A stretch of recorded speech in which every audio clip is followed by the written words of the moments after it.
Welcome to Kung Fu Havoc number 2. This is basically part 4, part B, possibly part 5. We'll figure it out. Anyway, before it was interrupted with some swearing because somebody cussed and tripped over the dog, I left off about this list. So we're going to talk about this list really fucking quickly. Now I'm cussing because I'm angry. We're going to talk about this list really quickly, and we are going to end this video hopefully on a high note. As I was telling y'all, you're going to deal with racism in this business. You're going to deal with classism in this business. You're going to deal with genderism in this business. And you are going to have to face a lot of stuff. Do not give up who you are. But also, you are going to learn that no is an everyday thing, and you're going to have to learn how to accept no. You're going to have to learn how to accept no, accept no, accept no. Because there are some roles you are just not going to get. Like me. There were roles that I was never going to get, but I'd come to these casting calls thinking, I got this, I got this, I got this. Now, the last casting call I went to a year and some change in to, like COVID or whatever. And so it was before I started using Echo Fang Grey Wolf, so it wasn't last year because I just started using that name last year. So I was still under my government name of James Williams Jr. and I had to do this commercial for Pops because they gave us the option, and so I did Pops. Only one guy gave me Admiration, and he did very well also. They kept him. They said they would email people the next day. They didn't email me. They didn't call me. They didn't email me. And they went from the Holiday Inn on 29 to Ivy. They said, you're going to meet us in Ivy the next day if we contact you. And they never contacted me. I looked at my email when I got home and said, you'll be emailed by Sunday. This happened on a Friday or a Saturday. I don't remember when. But I know when I checked my email, I didn't get shit. Alright? And I did the Pops. I gotta have my Pops. Read the shit like 90 times. It's like, okay, next person, Williams. So, went up there, did the little commercial thing. Gotta have my Pops. One person gave me an ovation. Love that guy. He did way better than me. They kept him. And this is just how this business works. You are going to bump into people who are more talented and are going to get picked over you damn near every time. This is a business where you are selling yourself to pretend to be someone or something, and 9 times out of 10, you're going to be successful or you're going to fail. Those are really the only two options. You're going to be successful or you're going to fail. I have failed a lot. Trust me, I've gone to casting call after casting call after casting call. And the thing with casting calls, they are not auditions. Alright?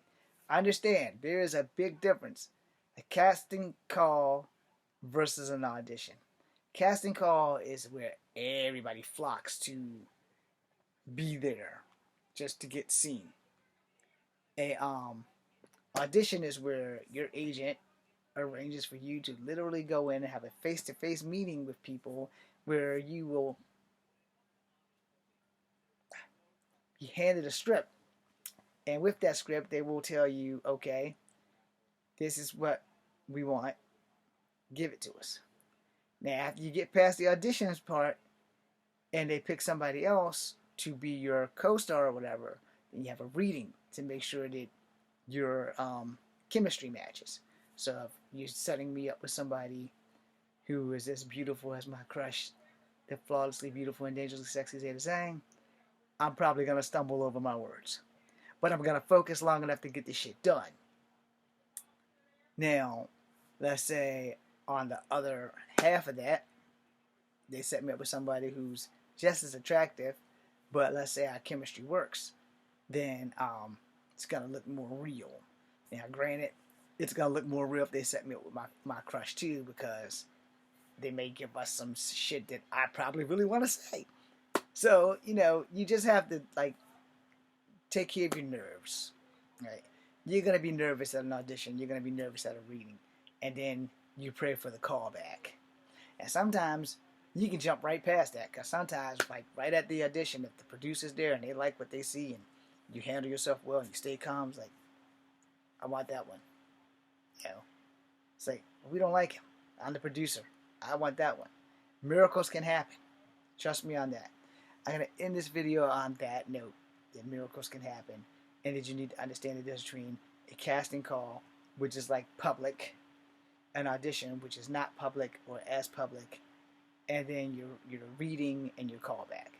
You're going to need to know what those are, because you get a casting call, that's just like step one. You get to the casting call, the casting director looks at you, takes pictures, looks at your pictures, pass it on. Producers, directors of the film itself look in there, it's like, alright, well, let's give this guy an audition to see what he got. So you come in, you do your audition, they probably want you to have a monologue ready or something, maybe a couple of lines from a famous movie. They may ask you that shit. So knowing some things about movies and knowing certain lines can't hurt. This is Mjolnir. I am Thor. First movie. If thy be worthy, thou shalt possess the all power of Thor. This is my hammer. It's my hammer. It's my hammer. You're under arrest, Agents of S.H.I.E.L.D. Now remember, Thor wasn't worthy till damn near the end of the movie, where he sacrificed his life fighting the Destroyer to get them, where everybody else in Agents of S.H.I.E.L.D., including Hawkeye, could not lift the hammer. I'm almost dead. Now I have the hammer. Now I'm Thor. Lightning strikes, my outfit changes, I'm no longer Donald Blake. I'm ready to go. You understand? Alright? Let's say, different Marvel movie. Let's say Captain America Endgame. It's yours now. Doesn't feel right. Carrying this. It's yours now. I suppose you're going to tell me about her.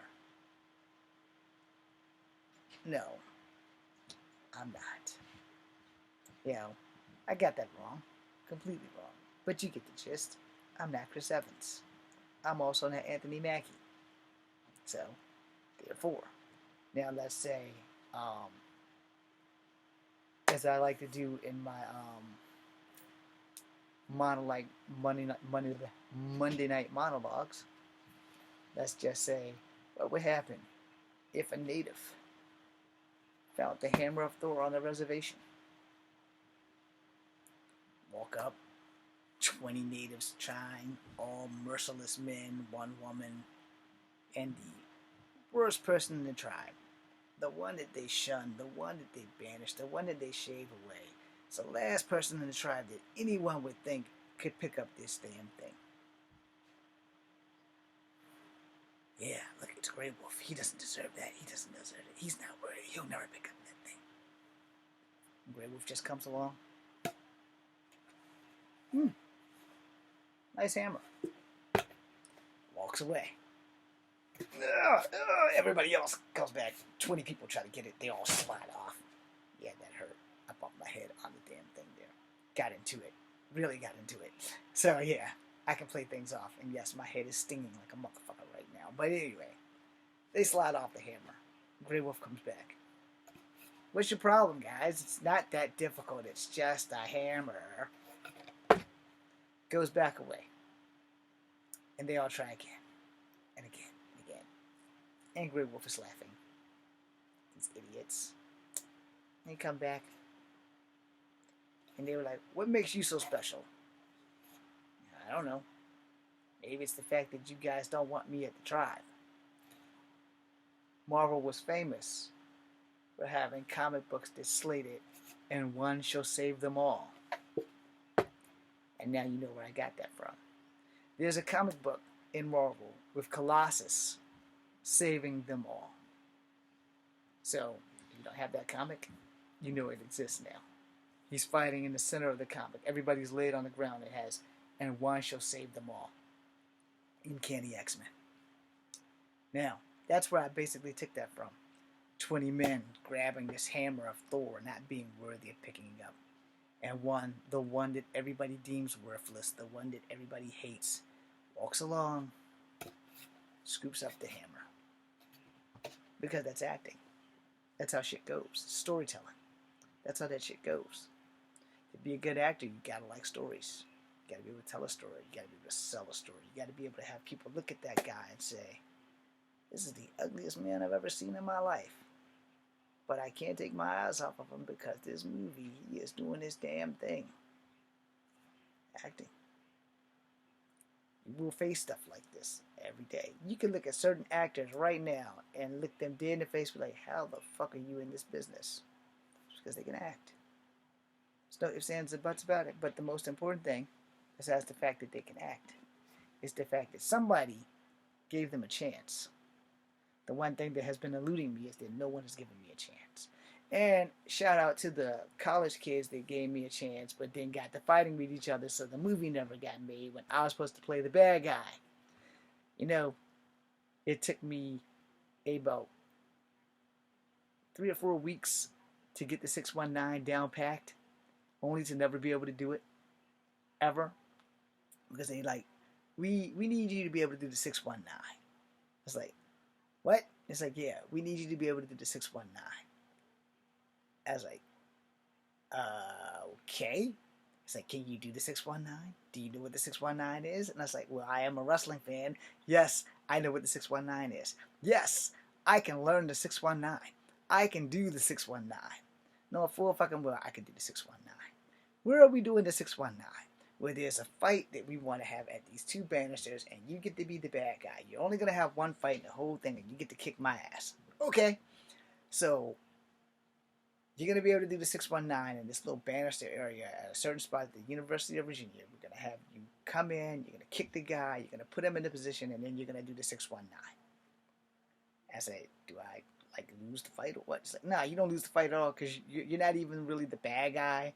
You're just the guy that kind of makes this guy have to go off and learn how to fight. So it's like going to be a really, really small part. It's like, okay, it's like, we're also not going to pay you. I was like, I don't give a fuck about that as long as I get to do the movie. And so, the movie was set to go. And then it wasn't. But they wanted me to do the 619. No problem. I can do the 619. Useless talent now, but I could do the 619. I was in my early 30s, middle 30s, late 30s. I don't remember how old I was, but I know I could do the 619. And then after that, they scrapped it. So, that was it. Which is also something you're going to have to deal with, because sometimes they scrap projects. After all, they just scrapped a Batgirl movie that they had completed. And that was it. Just like when they canceled Batwoman and all this other shit. So you're going to have to understand how this shit works. Which is another reason why I would prefer to be in a soap opera, because I know I will have work. Now, even if I'm only in there for certain parts, I know I will have work. And Days of Our Lives, if you're still on, because I have an account now, but I still have to figure out how to use it to watch Peacock, because I'm way behind on Days of Our Lives and I need to catch up. But I would love to actually be on the show versus watching the show.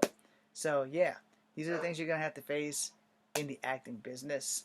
And as the person who's been on the rejected end of the acting business for 20 some odd years, just preparing you.